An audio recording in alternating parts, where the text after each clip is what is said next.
let's talk about something we've all felt. You know those moments where you watch yourself do something and you have absolutely no idea why. It's confusing, it's frustrating, and today we're going to get into it.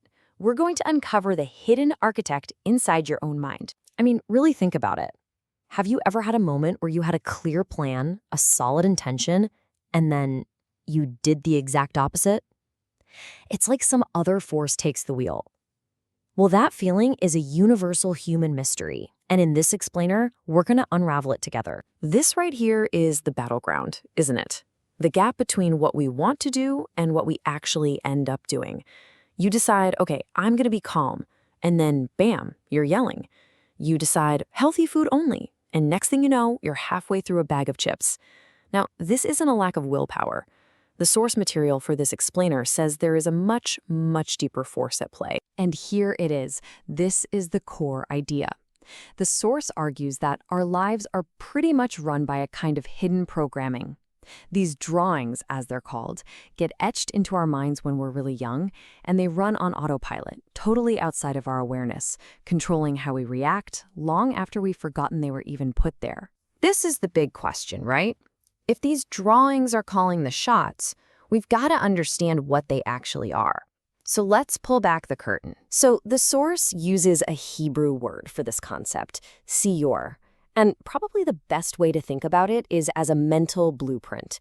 It's like the original architectural plan for your entire personality. It was drafted way back in your earliest years, and now it's the default operating system for your mind. And listen, this blueprint is incredibly powerful. It's formed in childhood, so it's deep. It runs completely automatically, unconsciously. It dictates your gut emotional reactions. It literally shapes the lens through which you see the entire world. And, because it's been there forever, it just feels like you, like it's an unchangeable part of who you are. Okay, so that's the what. But what about the how? How can a few experiences from when you were a kid become this powerful, lifelong program that runs your adult life? Well, the process is actually pretty straightforward. The source gives us this amazing metaphor. Imagine that when you're a child, your mind is a construction site. Everything is open, everything is raw, it's all under development. And the experiences you have during that time, those are the literal bricks and mortar for your entire mental structure. So here's how it works step by step. First, some kind of significant event happens, something that really hits you as a kid. Second, that event triggers a really powerful emotion, fear or love or shame or security. And third, that intense emotion acts like a kind of wet cement, and it fuses the experience into a permanent mental imprint, a Siyor. And just like that, it becomes a core part of your blueprint. And this is where it gets really wild. Because every single one of us has these unique, unconscious blueprints. It means that none of us are actually responding to objective reality. Not really. We're all responding to our own interpretation of reality. The source calls these filters Masach Hadimion, which translates to screens of imagination. Your blueprint projects a screen between you and the world. It's not like a movie screen, though. It's more like a colored filter on a camera lens. The world out there is the same for everyone, but your personal filter changes how you see and feel everything. To make this super clear, let's just walk through a simple, everyday thing. The event itself is completely neutral. Nothing good or bad about it. That's it. A friend doesn't return your call. It's just a simple fact. But now, let's see what happens when that simple fact gets filtered through two very different mental blueprints. And boom, look at that. Same event, two completely different worlds. The person with blueprint A, maybe built on experiences of security and trust, just assumes the best. Oh, they're busy. The emotional reality is calm. But the person with blueprint B, maybe built on experiences of neglect or insecurity, immediately thinks they're ignoring me, it's my fault. The emotional reality there is pure anxiety and self-doubt.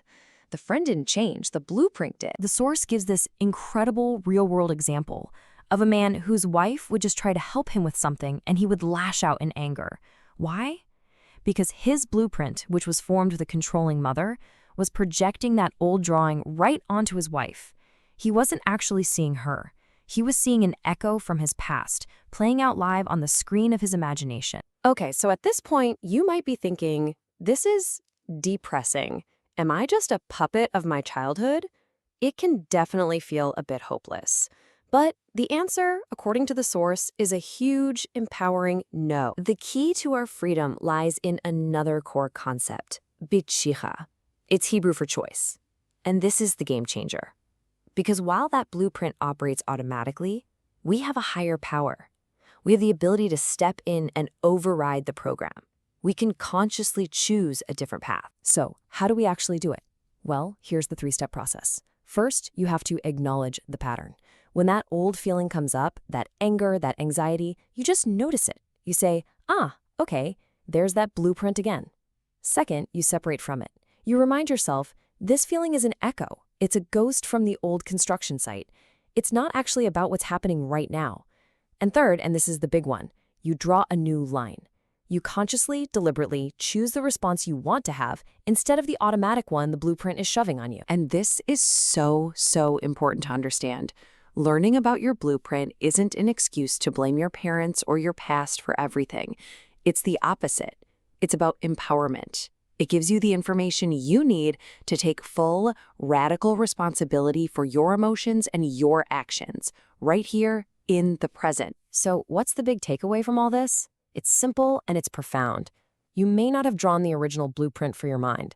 That wasn't up to you, but you hold the pen now. Every single moment gives you the power of Bashira, the power of choice, to pick up that pen and begin drawing a new, more conscious and more intentional reality for yourself. The only question left is, what new line will you choose to draw today?